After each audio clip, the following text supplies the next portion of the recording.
Hi, Jen and Beans here with GirlyDoHairstyles.com.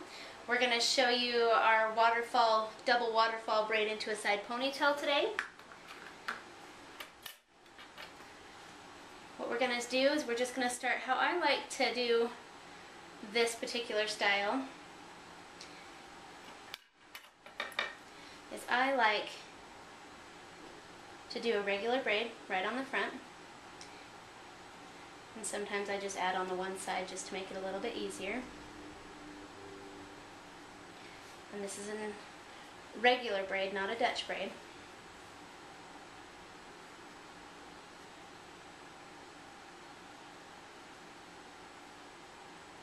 And I get that just across the front face section.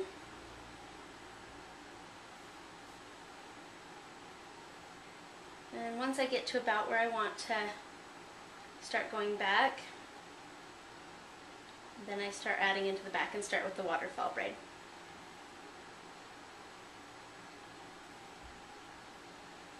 And we're going to start that right on this one right here. Nope, I want to go one more. And it's something, the more that you do it, the more that you're going to figure out where you like things to start. Okay, so now we're going to add in at the back. And we're going to drop at the front.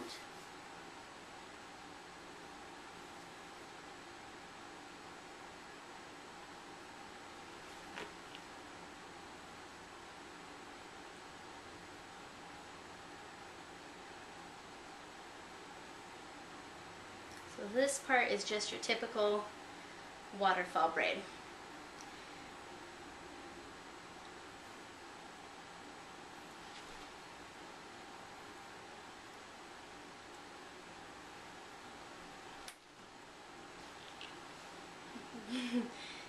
Right back. So dropping on the bottom.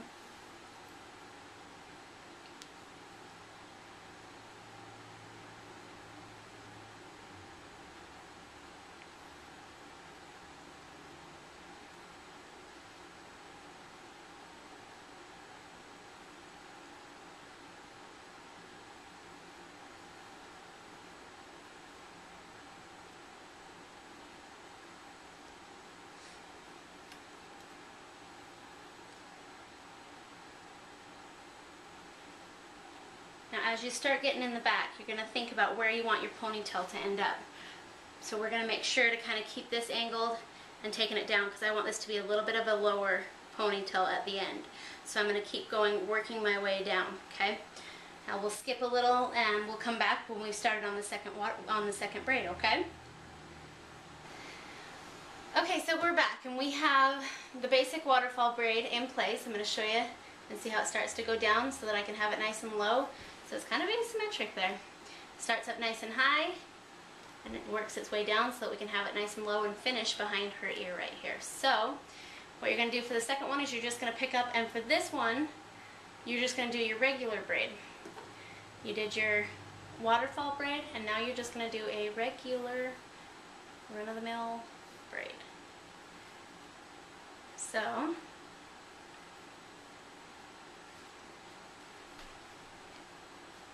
you're going to take these hairs that were in your waterfall braid and try to keep them together as you add them in, because then it will give it a more consistent look. And then steal some hair from underneath the braid for your bottom parts.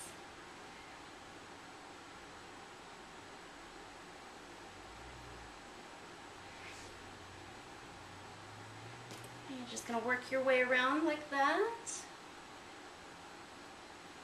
And the first part is kind of the hardest, I think. Once you get going around the back, it becomes really easy. Just starts to fall in place nicely.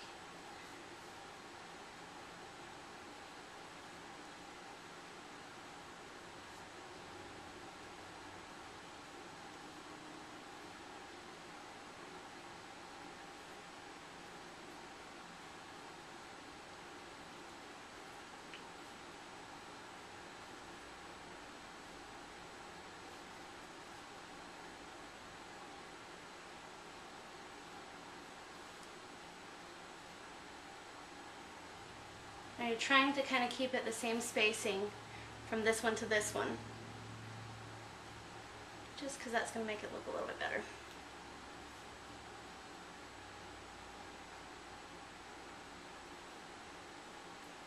Now, Bean's hair, believe it or not, is really fine. So it doesn't have a lot of texture that holds these kind of things in.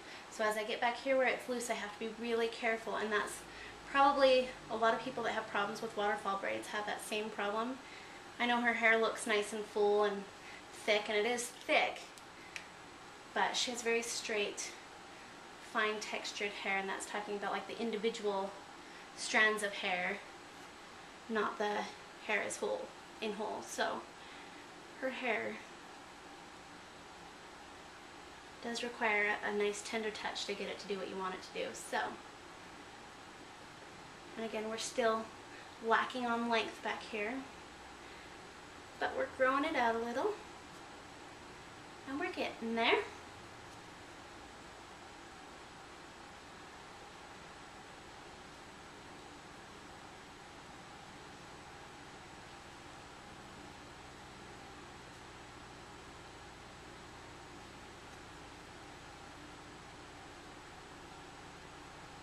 We're almost there.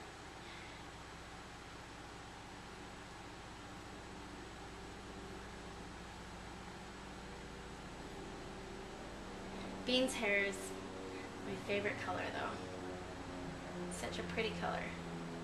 Although some days she wants to add color to her hair. What color do you want to add to your hair one day? Purple.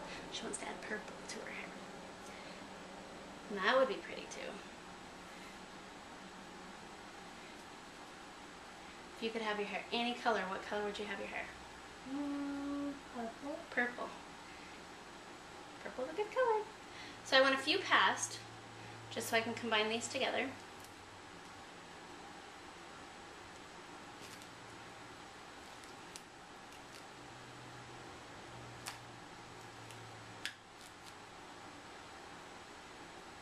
And there we go. There it is, right there, super cute. We've got it going all the way around, and then it comes into this double where it just looks like this wide braid, and it comes into this cute little mess. But tell me, isn't that a fun style for such a cute little girl? We love it. All right, thanks for watching, and subscribe. Please subscribe.